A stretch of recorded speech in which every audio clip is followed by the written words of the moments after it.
So how's your week going? The week's going well. Yes.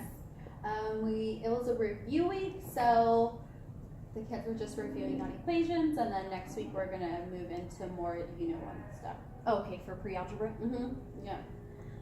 What would you like to get out of our time together today? What was that? What would you like to get out of our time together today?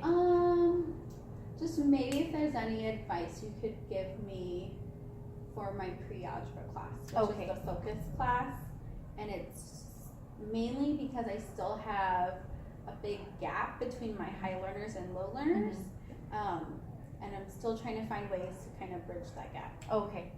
So you said that you're reviewing equations this week to kind of finish up the unit on equations. Mm-hmm. Yeah. What kind of review strategies were you thinking of doing? So yesterday we played a poster game that's called like Teach the Class, and they each got a long multi-step equation, and they had to solve it with their group.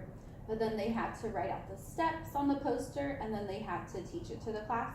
Oh, okay. So that was a way of them to review, but also go over, okay, distributive property, combine like terms, using inverse operations. And I grouped them myself based off of high learners and low learners. Yeah. Oh, okay. So you are mixing them together. Mm-hmm. And then how did they, when they... Jonathan Torres, please report to the attendance office. Jonathan Torres, please report to the attendance office. Alex Rosales, please report to the attendance office. Sure, it happens all Alex the time. Rosales, please report to the attendance office. When they taught the class, did they split the teaching up as a group, or did they get to pick?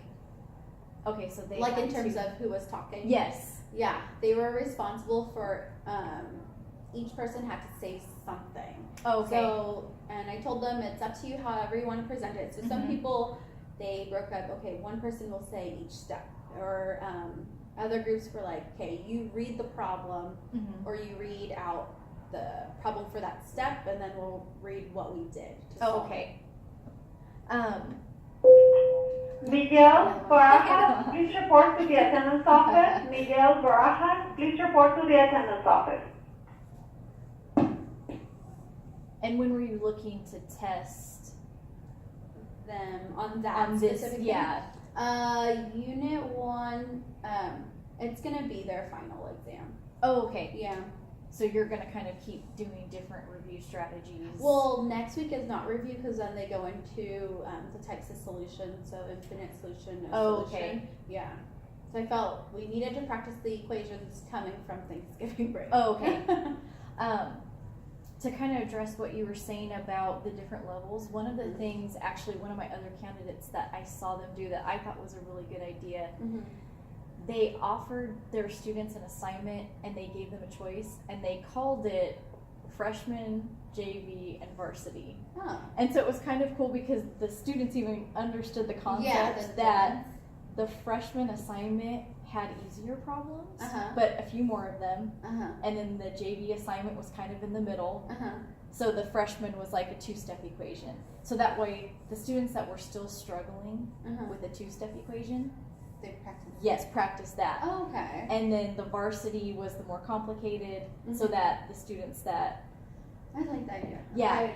And I kind of asked her. I thought, when what would happen if one of the students grabbed a varsity, and she said, I let them do it. I let them take it, challenge themselves, try, and then I would let them exchange it, or she would let them work with someone to help them with the varsity, because she figured, okay, if you do want to attempt it, and then if they struggled too much, she would suggest that they, do you want to try the JV? Are you sure? Yeah. And then the same thing if some of them grabbed the freshman one. Yeah. But I kind of asked her, did a lot of your students that you knew could do the varsity just want the easy one? And she said, no, they want the challenge. I feel like my high learners, they would want the challenge too. Yeah. Because they tend to finish early, and then they're so excited about getting the right answers. Right. And they will even go to tutoring other students. Oh, nice. Yeah. And so it's always they're asking for more. I'm like, oh, I don't know how to keep up with them because my other kids, I have to guide them through half the assignment. Right. I have the same challenge of when they ask for something to do, they're already done. And how's the Alex going? Alex is going good. Okay. I think it's just a matter of, well, we've done it most of the semester. I think sometimes just the motivation kind of goes down. Yes. For doing it. So I'm just trying to figure out, okay, how do I keep them motivated to do it? So we kept like a chart of like who does the most ALKS topics per week. Oh, nice. And then I gave raffle tickets for those who went over the required amount for the week. Oh, okay. But at this time, it's kind of like they're just hitting the mark. Yeah. So, and then there's others that are just, they're not taking it as seriously as they need to. But overall, the positive thing is that my students have been asking more questions during ALEX, which is good. Before it was kind of like they just struggled through it, but now they're like, oh, is this how I do it? And then I'm like, okay, yes, good.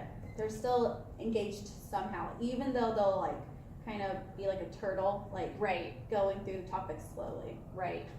And they say some of the topics are going to take them longer. So I agree. Sometimes when they're doing it on paper, it's like they just get away with not having the right answer, and they don't when it's in ALEX, and they have to go past it.